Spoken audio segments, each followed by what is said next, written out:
आवश्यक नहीं कि किसी से दीक्षा लें तब गले में तुलसी पहने। हमें किसी ग्रंथ में ऐसा प्रमाण नहीं मिला कि कोई पहनावे तभी तुलसी पहनना चाहिए। प्रत्येक शुद्ध शाकाहारी आस्तिक मनुष्य अपने कंठ में तुलसी धारण कर सकता है। हर मनुष्य को अपने कंठ में तुलसी धारण करनी चाहिए। पुराणों में लिखा है, स्नान काले तु यस्यांगे दृश्यते तुलसी शुभा सर्व तीर्थेषु स्नातम भवति तेन न संशय। स्नान के समय शरीर पर तुलसी होती है, तुलसी का दाना होता है, तो सारी धरती के तीर्थों में स्नान का पुण्य प्राप्त हो जाता है। जब भोजन करता है, भगवत प्रसाद पाता है तुलसी धारण करने वाला, तो उसको शिखते सिखते तो लभते वाज मेधि फलम मुने। एक एक अन्न के कण पर, प्रसाद के कण पर अश्वमेध यज्ञ का पुण्य प्राप्त हो जाता है। शरीरम दह्यते येषाम तुलसी काष्ठ बन्हिना नतेषाम पुनरावृत्ति विष्णु लोकात् कथंचन। जिनका अंतिम संस्कार में तुलसी काष्ठ का प्रयोग होता है, वो भगवान के धाम से लौटकर धरती पर नहीं आते। हाँ, वो उनका खुद का ही संकल्प हो आने का तो बात अलग है, लेकिन वैसे वो नहीं आते हैं। तुलसी की महिमा, कितनी महिमा तुलसी की कही जाए। तुलसी अपने घर में पौधा भी लगाओ और तुलसी अपने कंठ में धारण भी करो। यादृष्टा निखिलाग संग समनी, यादृष्टा निखिलाग संग समनी। तुलसी दर्शन मात्र से संपूर्ण पापों का नाश करती है। स्पृष्टा बपुष्पावनी, स्पर्श मात्र से तुलसी शरीर को पवित्र कर देती है। ये शरीर मलमूत्र का भांड है। खूब जल मृत्तिका आदि से पर्याप्त शुद्धि करने के बाद भी मलमूत्र तो इसमें रहता ही है। ये पूरी विशुद्धि इसकी होती नहीं। भगवत सेवा की योग्यता प्राप्त नहीं होती है।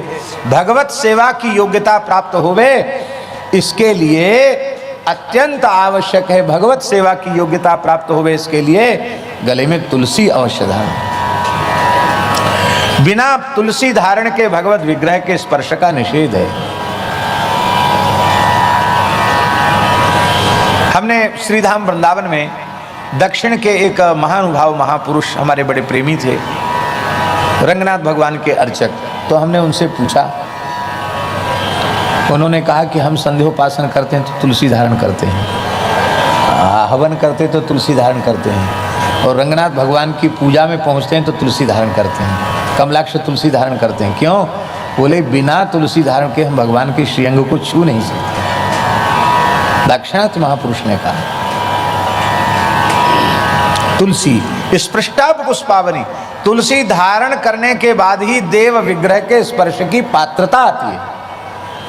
रोगाणाम अभिवंदिता नरसनी, जो श्रद्धा पूर्वक तुलसी को प्रणाम करते हैं, तुलसी में जल चढ़ाते हैं, तुलसी की परिक्रमा करते हैं, उनके शरीर में महाव्याधि महारोग उत्पन्न नहीं होते हैं। प्रत्यासक्ति विधायिनी भगवतः कृष्णस्य सन्नोपिता न्यस्ता तच्चरणे विमुक्ति फलदा तस्यै तुलस्यै नमः। भगवान का प्रेम प्रदान करने वाली तुलसी हैं। जिसने तुलसी का पौधा रोप लिया, मानो अपने हृदय में भक्ति के पौधे को आरोपित कर लिया। जो तुलसी भगवान को अर्पित करता है, कहते उसने विमुक्ति फल, विशिष्ट मुक्ति प्राप्त कर। विमुक्ति क्या है? मुक्ति और विमुक्ति क्या है? जीवन मुक्ति। उसने जीवन मुक्ति प्राप्त कर।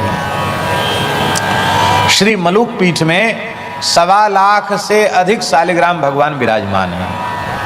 संपूर्ण भारतवर्ष में इतनी बड़ी संख्या में एक जगह शालिग्राम जी कहीं नहीं है। जहाँ बड़ी संख्या कही जाती है वहाँ भी पूरी संख्या नहीं है, पर यहाँ 1.25 लाख से भी अधिक शालिग्राम भगवान मलुक पीठ में विराज रहे हैं। इस बार चातुर्मास में उनको 1.25 करोड़ तुलसी अर्पित हुई भगवान नाम से। 1.25 करोड़ तुलसी, और 1.25 करोड़ से ज़्यादा हो गई। पहले 1.25 करोड़ का ही लक्ष्य था, लेकिन वो शायद कितना हुई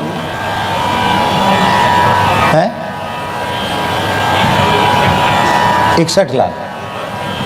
1 करोड़ 61 लाख के ऊपर हो गए, तो 1.25 करोड़ से ज़्यादा ही हो गए। तुलसी भगवान को यहाँ भी इस उत्सव के लिए पूरा एक बगीचा का बगीचा यहाँ तुलसी का लगाया गया है। तुलसी की बड़ी भारी महिमा। तुलसी जरूर अपने कंठ में धारण करें, गाय की सेवा करें, माता पिता की सेवा करें।